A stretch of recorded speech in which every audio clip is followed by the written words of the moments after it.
Hello दोस्तों, welcome to my channel. तो कैसे आप सभी लोग? आई होप आप लोग सब ठीक होंगे। तो दोस्तों, अगर आपको अपने स्कूल में, कॉलेज में या फिर किसी फंक्शन में डॉक्टर भीमराव अंबेडकर पर कुछ भाषण बोलना है तो आपने बिल्कुल सही वीडियो पे क्लिक किया है। तो आज हम इस वीडियो में कुछ बेहतरीन शायरियों के साथ देखने वाले हैं डॉक्टर भीमराव अंबेडकर पर भाषण। तो मैं आपका ज़्यादा समय न गवाते हुए वीडियो को स्टार्ट करती हूँ। विधान बनाकर भारत का लिखी अद्भुत कहानी है, विधान बनाकर भारत का लिखी अद्भुत कहानी है।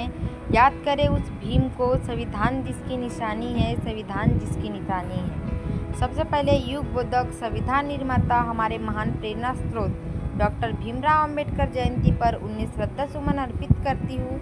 कार्यक्रम में उपस्थित आज के हमारे माननीय मुख्य अतिथि महोदय, यह उपस्थित नौजवान साथियों, मातृशक्ति का हार्दिक स्वागत करती हूँ।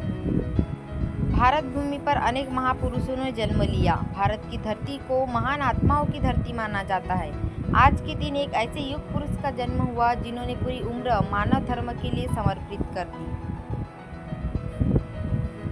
जिनके विचार और साहित्य केवल कोरा ध्यान न होकर उनके कर्मों की लेखनी थी। आकाश का चमकता सितारा था, आकाश का चमकता सितारा था, जो अंधेरों से कई बार हारा था, जो अंधेरों से कई बार हारा था। इंसानियत ही था जिनका मजहब, इंसानियत ही था जिनका मजहब, वो बेसहारों वंचितों का सहारा था, वो बेसहारों वंचितों का सहारा था। बाबा साहेब आधुनिक भारत की अंतरात्मा के रक्षक थे। वह न केवल वंचितों, पीड़ितों, दलितों और पिछड़ों के मसीहा थे, बल्कि देश के किसानों और महिलाओं के लिए भी तारनहार बने।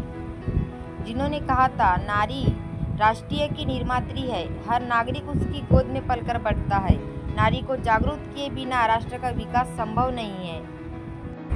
अपमान मत करना नारी का, इसके बल पर जग चलता है। अपमान मत करना नारी का, इसके बल पर जग चलता है। पुरुष जन्म लेकर नारी की ही तो गोद में पलता है, नारी की ही तो गोद में पलता है। नारी को शिक्षा, मताधिकार देने का श्रेय युग पुरुष डॉक्टर भीमराव अंबेडकर को जाता है। बाबा साहेब ने आडंबरों और पाखंडों पर जोरदार प्रहार किया। हालांकि अपने ही देश समाज के लोग उनके विरुद्ध हुए, मगर उन्होंने ऐसे धर्म की कट्टर निंदा की जिसमें मानव मानव में जागतिक भेद किया हो। बाबा साहेब मानते थे कि संविधान इंसान के हृदय की चीज है। जब हृदय से लोकतंत्र और कानून व्यवस्था का पालन होगा, तभी हम सही अर्थों में संविधान को बचा पाएंगे। आज हमारे बीच दूर दूर से आदरणीय वक्ता आए हुए हैं। उनके विचार सुनना हमारे लिए अति महत्वपूर्ण है। इसीलिए समय का ध्यान रखते हुए मैं इतना ही कहूँगी कि डॉक्टर अंबेडकर अपने आप में एक प्रेरणा है। नई पीढ़ी को उनका साहित्य पढ़ना चाहिए। उनकी जीवनी और साहित्य में प्रेरणा, ध्यान, संघर्ष, मानवता पर कीमती विचार मिलेंगे।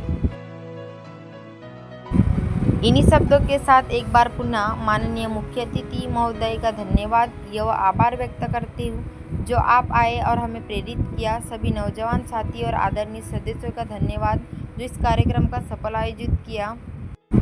जख्म तो आएंगे पर मरहम नहीं आने वाला, जख्म तो आएंगे पर मरहम नहीं आने वाला। सादगी के लिए कोई परचम नहीं आने वाला, सादगी के लिए कोई परचम नहीं आने वाला।